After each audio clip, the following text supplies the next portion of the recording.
അസ്സലാമു അലൈക്കും വറഹ്മത്തുള്ളാഹി തആല വബറകാതുഹു. അദ്ദുആഉ സിലാഹുൽ മുഅ്മിൻ. ദുആ എന്നത് ഒരു വിശ്വാസിയുടെ ആയുധമാണ്, വാളാണ്.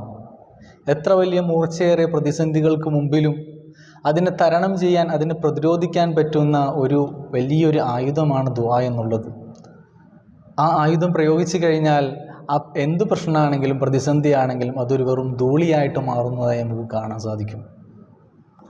അല്ലാഹു തആല ഒരു മനുഷ്യന് എന്തെങ്കിലും ഒരു ഷർറ് വിധിച്ചിട്ടുണ്ടെങ്കിൽ, ഒന്ന് ഖളാ ആക്കിയിട്ടുണ്ടെങ്കിൽ, ആ ഖളാഇനെ വരെ മാറ്റാൻ കഴിവുള്ള വലിയ പവറുള്ളതാണ് ദുആ എന്നുള്ളത്. ദുആ വലിയ ഇബാദത്താണ്. നോമ്പ് പോലെ, സക്കാത്ത് പോലെ, മറ്റുള്ള സൽക്കർമ്മങ്ങൾ പോലെയുള്ള ഒരു സൽക്കർമ്മം കൂടിയാണ് ദുആ എന്നുള്ളത്. അത് ചെയ്യാൻ, അള്ളാഹുവിന് മുമ്പിലേക്ക് എപ്പോഴും ദുആ ചെയ്യാൻ പറ്റുക എന്നുള്ളത് വലിയൊരു തൗഫീഖാണ്.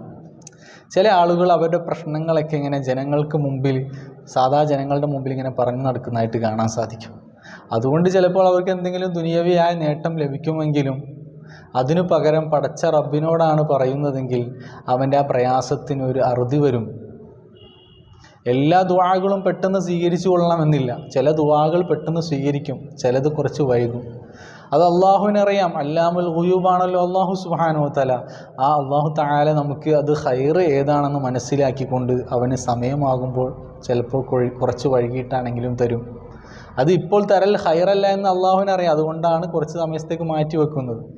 ഇനി ഇപ്പോഴൊന്നും ദുനിയാവിലൊന്നും കിട്ടിയില്ല എങ്കിലും ആഖിറത്തിൽ അള്ളാഹു തആല നമുക്ക് എന്തൊക്കെയായാലും ആ ദുആക്ക് ഇജാബത്ത് കിട്ടിയിരിക്കും.